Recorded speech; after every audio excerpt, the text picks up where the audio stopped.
सज्जनो मामा को एक वाल्मिक ऋषीला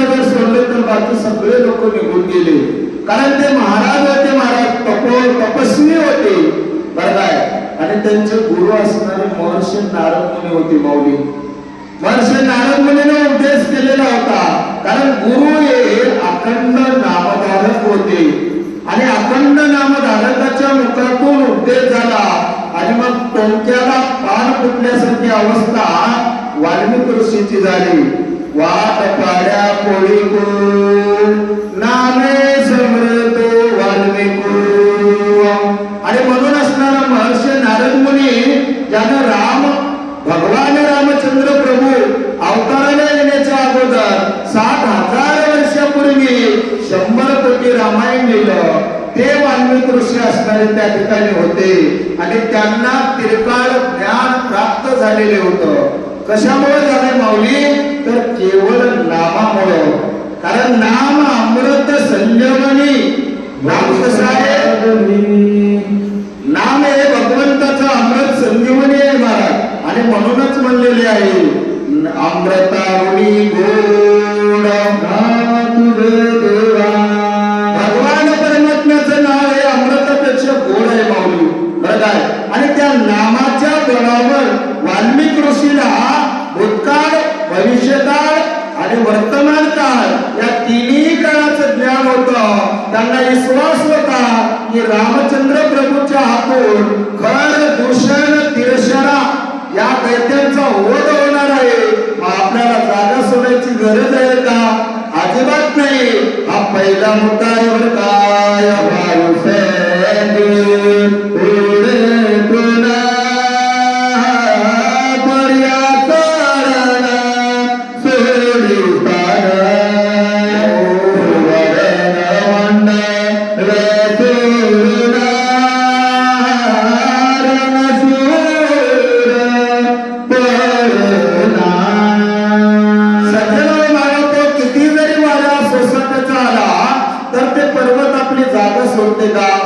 सोडत नाही महाराज. किंवा एखादा रणयुद्ध आहे, घनघोर असणारा युद्ध करणारा रणांगणाच्या ठिकाणी गेला, रणयुद्ध करू लागला.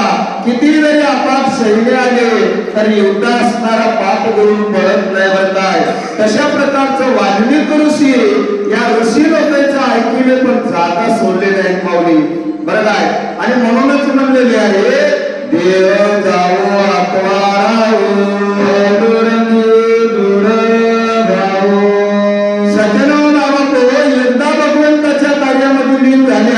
तर आपल्या देहाचा विचार करावा का? कारण चिंतन करायची गोष्ट आहे महाराज. नाशिवंत देह जाणार सकळ आयुष्य जातो काय जाणार.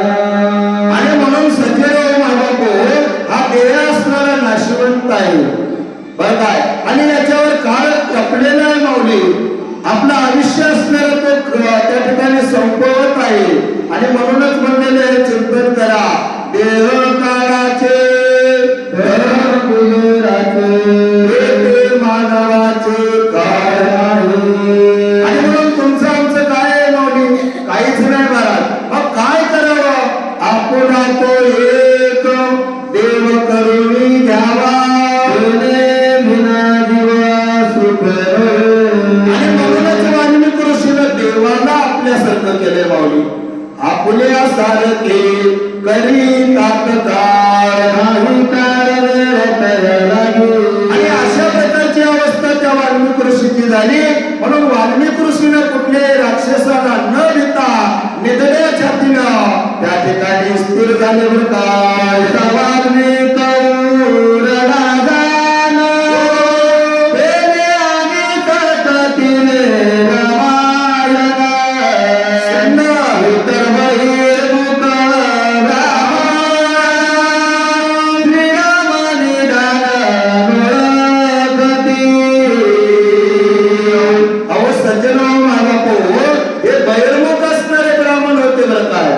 भगवंताची ओळख झालेली नव्हती, बरं काय? अहो ते तपश्चर्या केलेली आहे, योग याग केलेले आहे, पण ओळख झाली नाही महाराज, बरं काय? सातविला हरी त्यांची सरली हरदार झाला सुफळला पार. म्हणून वाल्मिक ऋषीने भगवंताला हृदयात साठवलेलं होतं. होती माऊली. याला देव कळाला नाही. का कळाला नाही माऊली? चिंतन करा.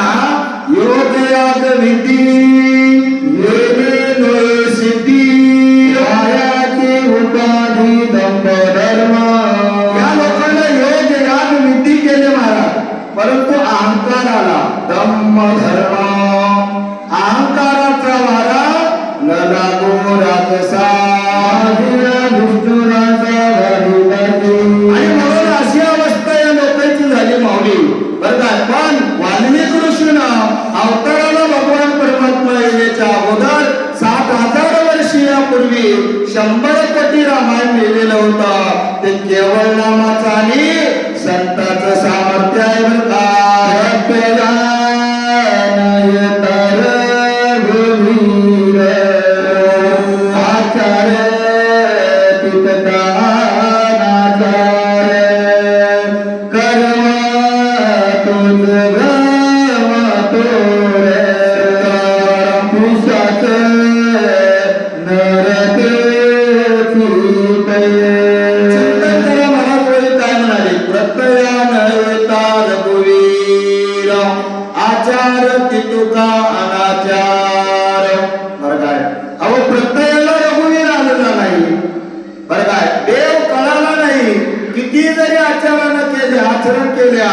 तो अनाचार आहे महाराज.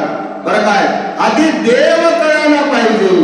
बरं काय, देव जर कळला गेलं तर आचरणामध्ये सुद्धा राहून त्या ठिकाणी अनाचाराची अवस्था होती. मग देव कळाल्यावर काय होते माऊली सांगू का तुम्हाला? तुझा आहे तुझ पाशी देव आपल्याजवळ आहे महाराज, हे कळालं पाहिजे. बरं काय, आणि मग कळालेले कार्य म्हणून काय म्हणलेले आहे माऊली?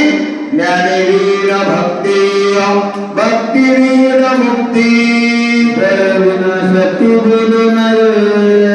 ज्ञानरूपी भक्ती केल्यामुळं भगवान परमात्मा कळतात महाराज. कोणाला कळालं? तर शांती ब्रह्मनाथ महाराजांना कळालं. बरं काय, गाढवातला देव कळाला म्हणून ईश्वरेश्वरांना पाणी देत होते, ते पाणी गाढवाला पाठवले. बरं काय, नामदेव महाराजांना कुत्र्यातला देव कळाला म्हणून नामदेव महाराजांना कुत्र्याच्या पाठीमागं तुपाची वाटी घेऊन लागले महाराज. कारण देव कळायला पाहिजे. बरं काय, देव देवाचे मंदिर अंत कारण देवाचं मंदिर आहे. बरं काय, मग आम्ही जर थायाचं बैसून भगवंताला करून घेऊन जर चिंतन केल्या तर ते असणार सिद्धीला जाते महाराज. चिंतन करा. न लागती सायास जावे वनांतरा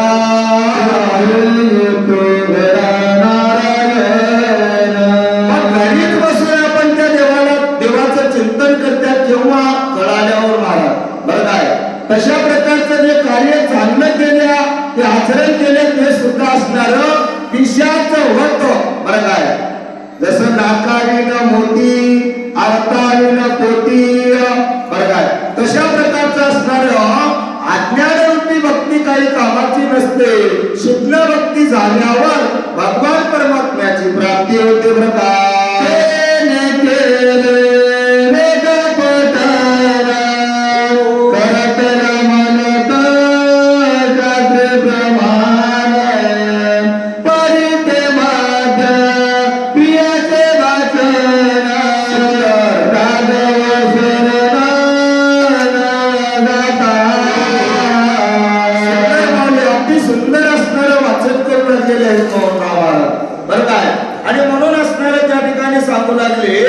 वेद पठण जरी केला करतळी आम्हाला तैसा हरी.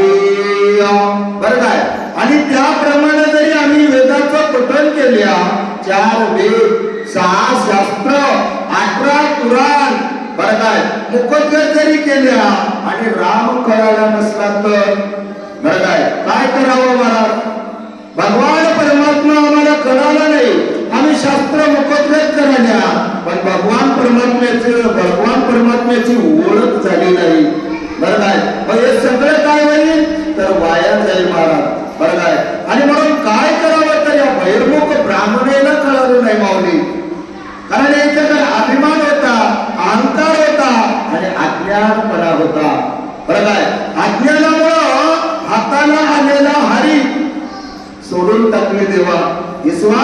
नाही का? म्हणून इथं शास्त्र म्हणाले बाबा, तर तुम्ही काय करा अगोदर तर भगवंताला ओळखा, आणि मग ओळखल्यावर हृदय बंदी खाना केला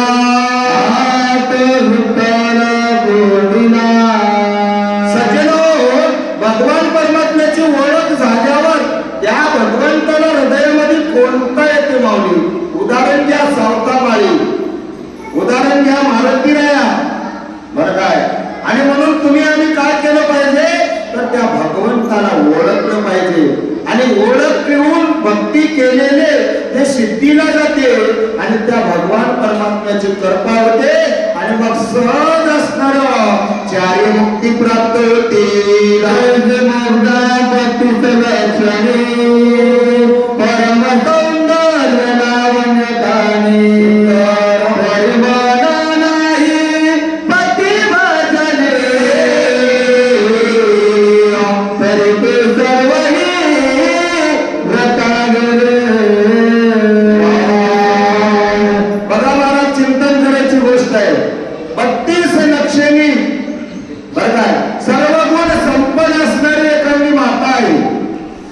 त्या माईचं लक्ष जर आपल्या पतिदेवाच्या चरणावर नाही गेलं तर सर्व असणार वाया जाते माऊली.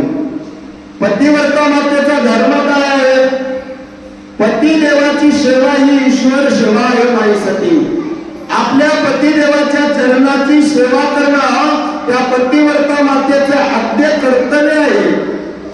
खूप सुंदर आहे, बरोबर आहे. पण माईचं जर चित्त नाही नामी हे प्राणी दुर्लभ, लक्ष्मी वल्लभ तया जोडी, बरं आहे. आणि माईचं जर चित्त आपल्या मालकाच्या पायावर नसलं तर वाया जाते माऊली. आणि म्हणून काय करावं तर आपलं चित्त या अंतःकरणाचा विषय आहे. मन, बुद्धी, चित्त, अहंकार, मनाचा विषय राम कोणाचा झालेला होता? वाल्मिक ऋषीचा. बुद्धीचा विषय राम, चित्ताचा विषय राम, अहंकाराचा विषय राम. विषय तो त्यांचा झाला नारायण, नवरे धन धन माता पिता.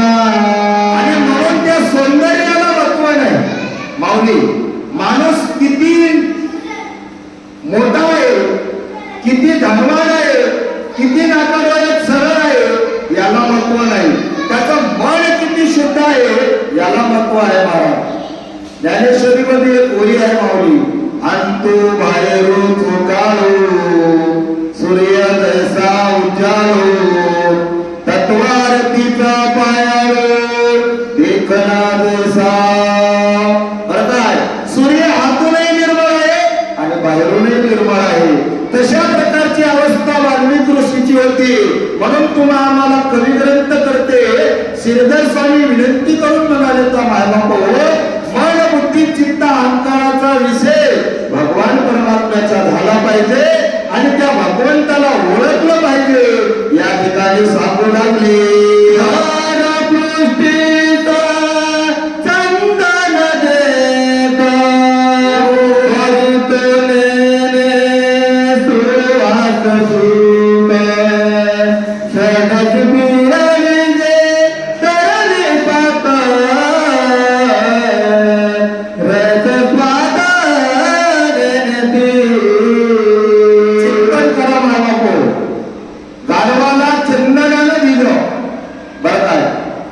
चंदन लावलं आणि चंदन लावून घासू जरी दिलं आणि त्या गारवाला जर मोकळं सोडलं ना माऊली तर ते गारव कुठं जाऊन होते?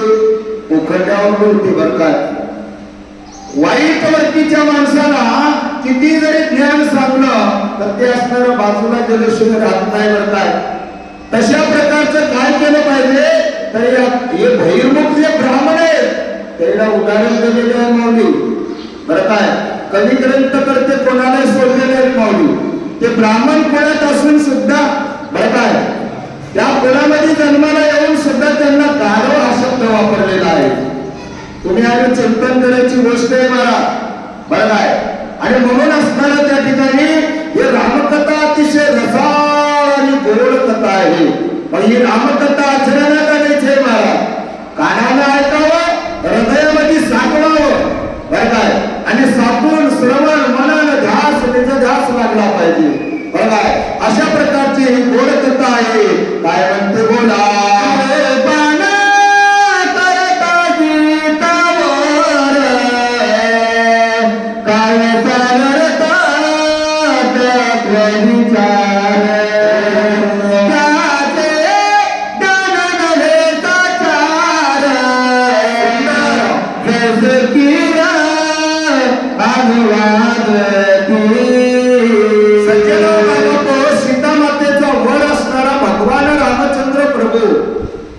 भगवंताची ज्याच्यावर कृपा होणार नाही बरं काय, मग ते असणार ज्ञान काही कामाचं आहे का बरं. उग एखादा तीर असणारा त्या ठिकाणी गायन करू लागला, पण त्या गायनाला अर्थ नाही महाराज. खूप सुंदर गायन करायला, पण भगवंताच्या कार्यामध्ये लीन आहे का नाही. म्हणून देवाची कृपा झाली पाहिजे. आले देवाजीच्या मना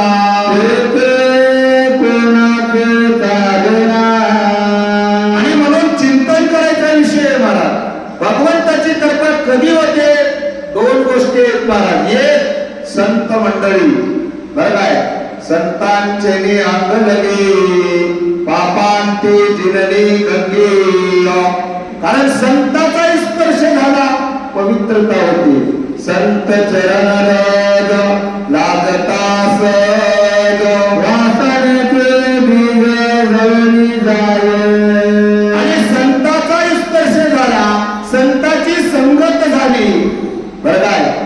तुकोबाराय म्हणतात, हरी प्राप्तीसी उपाय करावे संतांचे पाय. आणि म्हणून एक मुद्दा पहिला संताचा आहे, आणि दुसरा मुद्दा भगवंताच्या नामाची आवड.